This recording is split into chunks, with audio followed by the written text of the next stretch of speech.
Hi students, welcome to our channel. So 12th Computer Science in the Public Exam 2025 கான important questions and study plan இந்த வீடியோல discuss பண்ண போறோம். So இத பார்க்கிறதுக்கு முன்னாடி நீங்க இன்னும் நம்ம சேனலை சப்ஸ்கிரைப் பண்ணலைனா பண்ணிட்டு மறக்காம இந்த வீடியோக்கு ஒரு லைக் பண்ணிட்டு வாட்ஸ்அப் சேனல்லையும் ஜாயின் பண்ணிக்கிறீங்க. லிங்க் இந்த வீடியோட டிஸ்கிரிப்ஷன்ல கொடுத்திருக்கேன். ஸோ இப்போ உங்களுக்கு 12th ஸ்டாண்டர்டுக்கு இப்போ கம்ப்யூட்டர் மேத்ஸ் எடுத்துக்கக்கூடிய ஸ்டூடெண்ட்ஸ்க்கு அடுத்த எக்ஸாம் உங்களுக்கு கம்ப்யூட்டர் 2 நாள் டைம் இருக்குது. பயோமேத்ஸ் ஸ்டூடெண்ட்ஸ்க்கு அடுத்து ஒரு 6 நாள் கழிச்சு தான் எக்ஸாம். சரியா? ஸோ இந்த கம்ப்யூட்டர் சயின்ஸ் ஸ்டூடெண்ட்ஸ்க்கு இந்த 2 நாளை நீங்கள் எப்படி ப்ரிப்பேர் பண்ணி ஃபுல் போர்ஷனும் கம்ப்ளீட் பண்ணி எக்ஸாமுக்கு ரெடி ஆகலாம். அதே போல் கம்ப்யூட்டர் சயின்ஸ் ஸ்டூடெண்ட்ஸ்க்கு இந்த எக்ஸாமுக்கான முக்கியமான கொஷின்ஸ் எது இம்பார்ட்டண்ட்டான 2 மார்க்கு 3 மார்க்கு 5 மார்க் கொஷின்ஸ் டோட்டலாக நம்ம இந்த வீடியோவில் டிஸ்கஸ் பண்ண போகிறோம். ஸோ தயவுசெய்து வீடியோ ஸ்கிப் பண்ணாமல் கடைசி வரைக்கும் பாருங்கள். அப்போ தான் இந்த வீடியோனுடைய எசன்ஸ் ஃபுல்லாக உங்களுக்கு புரியும். சரியா? சரி, ஓகே. ஃபர்ஸ்ட் நம்ம ஸ்டடி பிளான் பார்த்துருவோம், அதுக்கப்புறம் இம்பார்ட்டன்ட் கொஷின்ஸ் பார்ப்போம். ஸ்டடி பிளான் பொறுத்த வரைக்கும் உங்களுக்கு 2 நாள் டைம் இருக்குது. சரியா? ஸோ 12ஆம் தேதி ஒன்று, 13ஆம் தேதி ஒன்று. ஸோ டோட்டலாக உங்களுக்கு 2 டேஸ் டைம் இருக்குது. இப்போ இன்னைக்கு 11ஆம் தேதி நீங்கள் மேத்ஸ் எக்ஸாம் எழுதிட்டு வந்திருப்பீங்க. ஸோ மேத்ஸ் எக்ஸாம் எழுதின ஸ்டூடெண்ட்ஸ் இன்னையிலேருந்து நம்ம ஸ்டார்ட் பண்ணுறோம். ஈவினிங் 6:30 10:30 வரைக்கும் இந்த 4 ஹவர்ஸில் சாப்டர் 1ம் 2வும் கம்ப்ளீட் பண்ணிடுங்க. சரியா? ஃபர்ஸ்ட் 2 சாப்டர்ன்றது ஈஸியான சாப்டர்ஸ் தான். ஸோ ஆல்ரெடி நம்ம பல தடவை படித்த சாப்டர்ஸ் தான். ஸோ அதனால் அந்த 2 சாப்டர்ஸையும் இன்னைக்கு நம்ம கம்ப்ளீட் பண்ணிடுறோம். அடுத்து 12ஆம் தேதி, இந்த 12ஆம் தேதி காலையில் 5:30 7:30 வரைக்கும் சாப்டர் 6ம் சாப்டர் 7ம் படிக்கணும். அப்புறம் 9 to 12:30 இந்த டைமில் சாப்டர் 10ம் 11ம் படிக்கிறோம். அப்புறம் ஆஃப்டர்நூன் 1:30 4:30 வரைக்கும் இருக்கக்கூடிய இந்த டைமில் சாப்டர் 12ம் 13ம் படிக்கிறோம். அப்புறம் ஈவினிங் 5:30 to 8:30 இந்த டைமில் சாப்டர் 14ம் 15ம் படிக்கணும். தென் 9 to 10:30 நைட்டு இந்த டைமில் சாப்டர் 1 to 8 இருக்கக்கூடிய 1 மார்க் கொஷின்ஸ் ஃபுல்லாக படிச்சுக்கிறோம். சரியா? ஸோ இதான் நீங்கள் 12ஆம் தேதியான டே 1ல் படிக்க வேண்டிய கான்செப்ட்ஸ். அடுத்து 2வது நாள் 13ஆம் தேதி காலையில் 5:30 to 7:30 டைமில் சாப்டர் 9 to 16 இருக்கக்கூடிய 1 மார்க் கொஷின்ஸ் ஃபுல்லாக கம்ப்ளீட் பண்ணி முடிச்சுக்கிறோம். அப்புறம் 9 to 12:30 4 டைமில் சாப்டர் 8ம் சாப்டர் 9ம் படிக்கிறோம். 1:30 to 4:30 டைமில் சாப்டர் 3யும் 4ம் படிக்கிறோம். அப்புறம் 5:30 to 8:30 இந்த டைமில் சாப்டர் 5ம் 16ம் படிக்கிறோம். இப்போ இதோட உங்களுக்கு போர்ஷன்ஸ் கம்ப்ளீட் ஆயிடும். சரியா? ஸோ ஒவ்வொரு செஷன்லையும் 2 லெசன்ஸாக படிச்சுட்டு வந்தீங்கன்னா ஃபுல்லாக நீங்கள் கம்ப்ளீட் பண்ணிடலாம். அப்புறம் அந்த நைட்டு 9 to 10:30 இந்த டைம்லையும் எக்ஸாம் அன்னைக்கு 14ஆம் தேதி காலையில் 4:30 to 7:30 இந்த ஒரு 4:30 மணி நேரம் என்ன பண்ணுங்கள், ஃபுல்லாக ஒரு கான்செப்ட் எல்லாத்தையுமே ஒரு தடவை ரிவைஸ் பண்ணிக்கோங்க. ஏதாவது கான்செப்ட்ஸ் அங்கங்கே விட்டுருந்தீங்கன்னா அதை வந்து ஃபுல்ஃபில் பண்ணிவிட்டு எல்லா போர்ஷன்ஸுமே கம்ப்ளீட் பண்ணி எக்ஸாம் நீங்கள் நல்லபடியாக எழுதிடலாம். சரியா? சரி, ஓகே. இதான் வந்து உங்களுக்கான ஸ்டடி பிளான். இப்போ அடுத்தது இம்பார்ட்டன்ட் கொஸ்டின்ஸ். புக்கு எடுத்துக்கிறங்க. இம்பார்ட்டன்ட் கொஸ்டின்ஸ் என்னென்ன சொல்கிறேன்றதை நோட் பண்ணிக்கிறங்க. 2024 எடிஷன், இந்த வருஷம் எடிஷனில் புக் பேக்கில் இருக்கக்கூடிய 2 மார்க் எது, 3 மார்க் எது, 5 மார்க் எதுன்றதை சொல்கிறேன். கம்ப்யூட்டர் சயின்ஸ் பொறுத்த வரைக்கும் நீங்கள் புக் பேக் கொஸ்டின்ஸை தரோ பண்ணாலே above 90 எடுத்துடலாம் 100க்கு. இன்டீரியர் கொஸ்டின்ஸ் படித்து தான் above 90 எடுக்கணுன்ற அவசியமே கிடையாது. புக் பேக் கொஸ்டின்ஸ் மட்டும் தரோ பண்ணாவே above 90 நீங்கள் ஈஸியாக ஸ்கோர் பண்ணிடலாம். சரியா? ஓகே. இப்போ சாப்டர் 1ல் 2 மார்க்கில் கொஷின் நம்பர் 1, 2, 4. 3 மார்க்கில் கொஷின் நம்பர் 1, 2, 4. 5 மார்க்கில் கொஷின் நம்பர் 1, 3, 4. சரியா? செகண்ட் சாப்டரில் 2 மார்க் ஃபுல்லு, 3 மார்க் 1, 2, 3. 5 மார்க்கில் question number 1.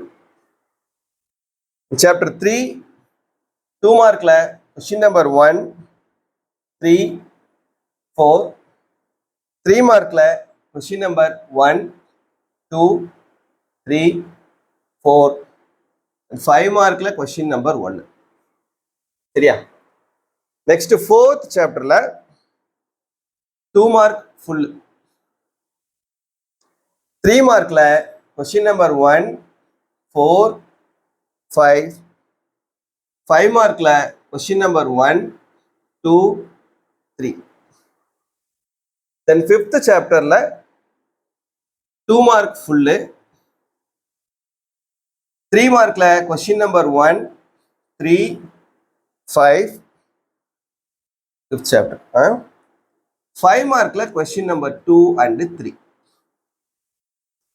Next 6th chapter la 2 mark la question number 1, 2, 3, 4.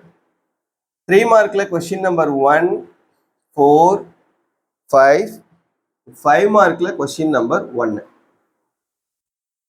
Then 7th chapter la 2 mark la question number 1, 2, 3, 4, 5. 3 mark la question number 1, 2, 4, 5, 8. 5 mark la question number 1, 2 and 5. The 8th chapter la 2 mark la question number 1, 4, 5. 3 mark la question number 1, 4, 5. 5 mark la question number 1. 9th chapter la 2 mark la question number 1, 4, 5, 6. 3 mark la question number 1, 3, 4, 5, 6. Then 5 mark la question number 4. Sorry, 5 mark la 9th chapter 5 mark la question number 4 da correct da. 10th chapter la 2 mark la question number 1, 2, 4, 5. 3 mark la question number 5, 5 mark கிடையாது. 11th chapter la 2 mark la question number 1, 2, 3, 5. 3 mark la question number 2, 5. 5 mark la question number 1, 2, 3 and 5. 12th chapter la 2 mark la question number 2, 3, 5. 3 mark la question number 3, 4, 5. Then 5 mark la question number 1 and 3.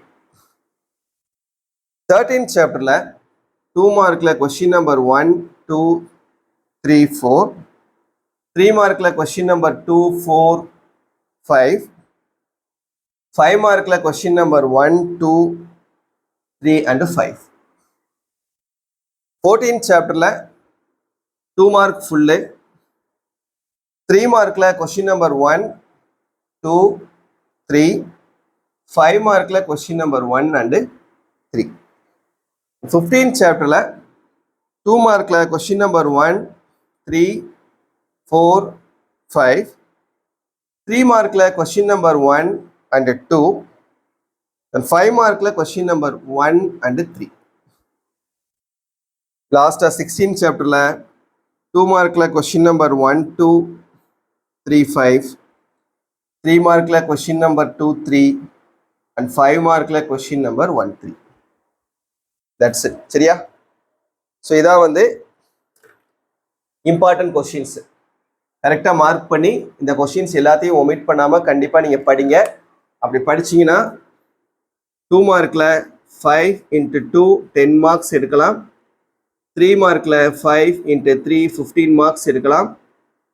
5 மார்க்கில் 5 into 5 25 marks எடுக்கலாம். மொத்தம் 30, 40, 50 mark score பண்ண முடியும். Plus நீங்கள் 1 mark question book back மட்டும் படிச்சிட்டிங்கன்னா அதில் ஒரு 13, ஆக மொத்தம் 63 மார்க் எடுக்க முடியும் 70க்கு. சரியா? ஸோ கண்டிப்பாக இந்த மார்க் எடுக்க முடியும் உங்களால். ஸோ தயவு செஞ்சு இதில் ஒரு கொஸ்டின் கூட ஒமிட் பண்ணாமல் எல்லா கொஸ்டின்ஸையும் தரவாக படிங்க. கண்டிப்பாக நல்ல மார்க் ஸ்கோர் பண்ணலாம். சரியா? இந்த வீடியோ மறக்காமல் உங்கள் ஃப்ரெண்ட்ஸ்க்கும் ஷேர் பண்ணி அவங்களையும் ஃபாலோ பண்ண சொல்லுங்கள். தேங்க்யூ.